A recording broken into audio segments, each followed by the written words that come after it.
अगर आपकी सेहत से जुड़ी खबर डीएनए में, अक्सर हम आपको अपनी खबरों के जरिए हेल्थ टिप्स देते हैं, देश विदेश की हुई मेडिकल रिसर्च की रिपोर्ट दिखाते हैं ताकि अपनी सेहत को लेकर आप हमेशा जागरूक रहें और सतर्क रहें। इलाज को लेकर दुनिया मोटे तौर पर कुछ मेडिकल मेथड्स में बटी हुई है। पश्चिमी देशों में एलोपैथी का प्रभाव है, लेकिन भारत में होम्योपैथी और आयुर्वेद के बड़े फॉलोअर्स हैं। यूनानी चिकित्सा भी प्राचीन पद्धति है और नेचुरोपैथी यानी प्राकृतिक चिकित्सा पद्धति का चलन तेजी से बढ़ा है। इसमें साइड इफेक्ट्स बहुत कम हैं। लेकिन अब जो चिकित्सा पद्धति आपको हम दिखाने जा रहे हैं वो आपने पहले कभी देखी नहीं होगी, कभी नहीं देखी होगी। ये चिकित्सा पद्धति आपको दिखाऊं उसके पहले एक डिस्क्लेमर देखिए, और डिस्क्लेमर वो ये है कि इस चिकित्सा पद्धति का कभी गलती से भी इस्तेमाल ना करें। यह चिकित्सा मरीज और डॉक्टर दोनों के लिए जानलेवा है।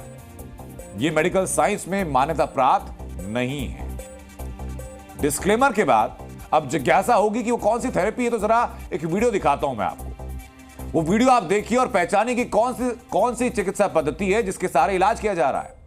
ये देखिए वीडियो, ये है लठमार चिकित्सा, और इसलिए हम कह रहे हैं कि ना ही करें तो बेहतर है और ना ही किसी से करवाएं तो बेहतर है।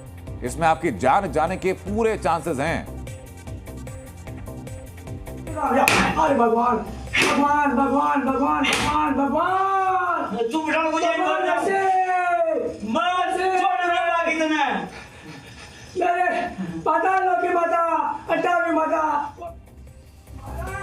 तो कोटा राजस्थान के रहने वाले ब्रजमोहन की दिमागी हालत कुछ दिनों से ठीक नहीं थी। कई तरह के इलाज हुए, कोई असर नहीं हुआ। तो घर वालों ने सुल्तानपुर के रामजी गुर्जर, जो कि तांत्रिक हैं, उसके पास जाने की सलाह दी। फिर तांत्रिक रामजी गुर्जर ने किस तरीके से इलाज किया, वो इलाज की तस्वीरें मैं आपको स्क्रीन पर दिखा रहा हूं। मऊ के अंदर सबसे बड़ी गंगा है। कहाँ टिकाऊं? नहीं है, नहीं है। तेरे मऊ का नहीं है। मार को बना दो, लोग तो बनाओ तू। बनूंगा मैं। तू खा मुझे टिकाऊं। तारी अच्छा तुम सा। मऊ में हूँ। मैं शाम झूठ नहीं बोलूंगा। मैं शाम वाले रिश्तेदार। अरे भगवान। तांत्रिक के पास घर वाले लेके गए और तांत्रिक ने ब्रजमोहन को अपने पास रोका, घर वालों को वापस भेज दिया। और ये जो लठमार थेरेपी है पूरे 5 दिन चली है इलाज के लिए। एक दिन अचानक बेटा वहां पहुंचता है और पिता को उसने पिटते हुए देखा, तो तांत्रिक ने कहा कि यही है इलाज का तरीका और इसी से उसको आराम मिल सकता है। लेकिन बेटे ने पिता को वहां से किसी तरह छुड़वाया, वहां से उठा करके अस्पताल ले गया, लेकिन डॉक्टर्स ने जवाब दे दिया और 15 मिनट बाद उस व्यक्ति की मौत हो गई। अब पुलिस कोर्ट कचहरी का चक्कर चल रहा है, लेकिन इस बीच में सवाल तो फिर यही है कि आखिरकार इस तरीके के इलाज पर विश्वास क्यों किया जाता है। हमने पिछले दिनों आपको जी न्यूज पर पाखंडी बाबाओं पर एक पूरी सीरीज दिखाई थी। उसमें साकार हड़ी से लेकर के थप्पड़ मारने वाले और जादुई पानी बांटने वाले कई फर्जी बाबा थे। कुछ ढोंगी बाबा हमारे स्टूडियो आए थे, सवाल सुनकर के भाग गए थे।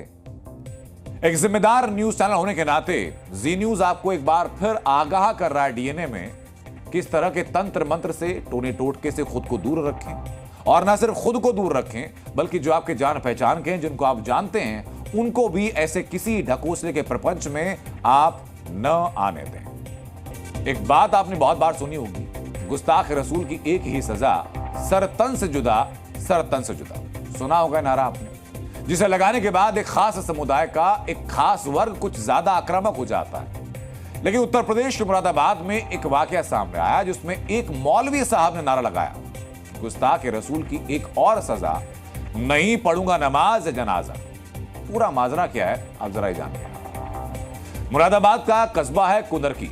वहां पर अलीदाद खान नाम के बुजुर्ग थे, बीजेपी से जुड़े थे, बीजेपी की मीटिंग्स में जाते थे और कार्यक्रमों में शिरकत करते थे। 23 जुलाई को हार्ट अटैक से उनकी मौत हो गई। जनाजा उठा, दफनाने से पहले जनाजे को मस्जिद ले जाया गया ताकि नमाज जनाजा पढ़ाया जा सके, लेकिन मस्जिद के मौलवी साहब ने जनाजे की नमाज पढ़ने से इनकार कर दिया। नमाज उस टाइम होगी, बता दिया उन्हें, तो वो तो मना कर रहे हैं। क्यों कर रहे हैं मना? बोले बता नहीं रहे। तो दोबारा मैंने भेजा, मैंने पहुंची हुई हो, बोले हाँ कह रहे हैं पढ़ा देंगे। जब कब्रिस्तान में पहुंचे तब उन्होंने फिर मना कर दिया। बोले बात क्या है, लोगों ने पूछा, बोले बात है ये हर वक्त वैसी बातें करेगा, बीजेपी की हर वक्त बात करता है, ये वोट फुटे पे, इसलिए भाई जिसमें भी दबाव है 4 लोग बना रहे हैं, वो नमाज नहीं पढ़ाऊंगा। ये लोग जो है असलम खां वगैरह, कौन कौन लोग हैं जो दबाव बनाने का, जिन पे? चेयरमैन असलम खां है, मतीन खां है और शराफत खां और शमीम खां और इमाम साहब। ये सब लोग कौन सी, क्या किसी पार्टी से जुड़े हुए हैं? इनका नहीं, ये तो इन्हीं पता पार्टी से जुड़े समाजवादी के लोग हैं। वैसे तो 4 लोग तो इनमें, इमाम साहब ये इनका कहना मानते हैं, लेकिन नेता लोग इनका तो माननी पड़ा। लेकिन सिर्फ मौलवी साहब नहीं बल्कि मस्जिद कमेटी के 4 और लोगों पर आरोप है कि मृतक के जनाजे की नमाज उन्होंने होने नहीं दी। और क्यों नहीं होने दी, इसकी पूरी जानकारी पुलिस के एफआईआर में दी गई, जो मृतक के बेटे की शिकायत पर दर्ज की गई। इस एफआईआर में मृतक के बेटे ने बयान दिया कि आरोपियों ने उसे धमकाया कि तुम अपने आप को बचा नहीं पाओगे क्योंकि तुमने बीजेपी को वोट दिया है, हम तुम्हें जान से मार देंगे या किसी झूठे केस में फंसा करके जेल में तुम्हें सड़ा देंगे। इलेक्शन तैयार है, अपने बाप की तरह करेगा तो मारा जाएगा। न बीजेपी को कभी वोट मत देना। एफआईआर में मृतक के बेटे ने बयान दिया कि जिन लोगों ने धमकाया वो समाजवादी पार्टी के खतरनाक लोग हैं, दबंग लोग हैं। यानी मौलवी साहब और मस्जिद कमेटी ने सिर्फ इसीलिए नमाज जनाजा नहीं होने दिया क्योंकि अलीदाद खान जो कि मृतक था वो बीजेपी से जुड़ा था। अब मौलवी साहब के खिलाफ एफआईआर हो गई, लेकिन वो अब भी कह रहे हैं कि मृतक अलीदाद खान गुस्ताख रसूल था, इसलिए सजा के तौर पर जनाजे की नमाज नहीं पढ़ी गई। ये गुस्ताखे रसूल थे, इनके बारे में ये ऊपरी बातें इनकी मशहूर थी कि नबी की शान में गुस्ताखियां करते थे और न जाने क्या क्या नबी के बारे में अफसाना भी बोलते थे। 20 लोग इस बात के शाहिद हैं, गवाह हैं कि उनके सामने इन्होंने ऐसी हरकत की। हम जिस नबी के मानने वाले हैं, जिससे दिल और जान से ज्यादा मोहब्बत करते हैं, कोई उनके खिलाफ बोले तो हम उसके जनाजे में शरीक कैसे हो सकते हैं? सिर्फ यही मुद्दा है, इसके अलावा कोई मसला नहीं। ये जो धार्मिक मामला था, इन्होंने सियासी रंग देकर इसे जो है बड़ा बना दिया। वो तो ये कह रहे हैं कि आपके साथ में कुछ सपा के जो समर्थक हैं वो हैं और जो है उनके दबाव में आकर के आपने पूरा काम कराया और वो बीजेपी के हैं इसलिए कर रहे हैं। ऐसा कुछ नहीं है। यह घटना कई सवाल उठाती है। सवाल है कि क्या मुसलमानों के लिए बीजेपी का कार्यकर्ता होना गुस्ताख रसूल हो चुका है? लेकिन यह घटना सिर्फ धर्म का मामला नहीं है बल्कि मामला सियासत का भी है। इस घटना के बैकग्राउंड में बीजेपी और समाजवादी पार्टी की वैचारिक लड़ाई भी है। लड़कियां छेड़ोगे तो छोड़ेंगे नहीं, ये यूपी पुलिस का ध्येय वाक्य है, यानी कि मोटो है, और मंचलों के लिए वार्निंग भी।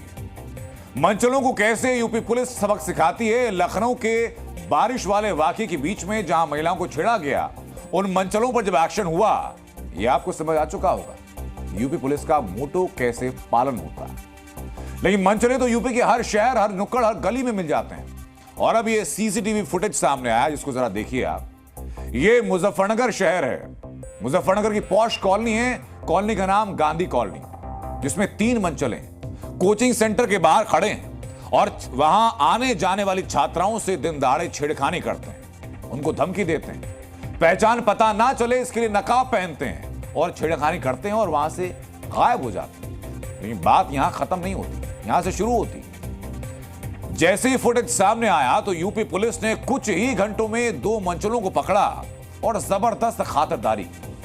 आपको दिखाता हूं मैं कैसे दोनों मंचलों को अलग अलग पुलिस वाले अपने कंधों पर टांग करके थाने से बाहर ला रहे हैं। घुटने और पैरों की हालत बता रही है कि कई दिनों तक अपने पैरों पर चलना तो दूर, अपने पैरों पर खड़े तक नहीं हो पाए। चेहरों पर भयानक दर्द और पीड़ा के भाव बता रहे हैं कि संभवतः लड़कियों को छेड़ने और ये हरकतें करने की इच्छा इस जन्म के लिए तो कम से कम पूरी तरह खत्म हो जाएगी।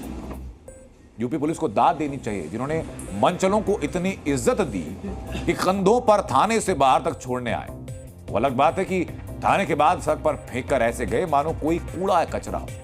एक दोस्त फरार है और उसके बारे में पुलिस का दावा कि बहुत जल्द पकड़ा जाएगा और पूरा हिसाब किताब, खातिरदारी ऐसी की जाएगी जैसे कि आप तस्वीरों में देख रहे हैं। जो घटनास्थल है उसके आसपास लगे सीसीटीवी फुटेज के आधार पर अभियुक्तों की गिरफ्तारी और उनकी पहचान के लिए इसमें 2 टीमों को लगाया गया था। अभी तक इस प्रकरण में एक अभियुक्त की गिरफ्तारी कर ली गई है और जो घटना में बाइक प्रयुक्त हुई थी उसको भी बरामद कर लिया गया है। इसके साथ साथ जो 2 अन्य अभियुक्तगण हैं उनकी गिरफ्तारी भी शीघ्र सुनिश्चित की जाएगी। उनके लिए टीमें लगातार दबिश दे रही है।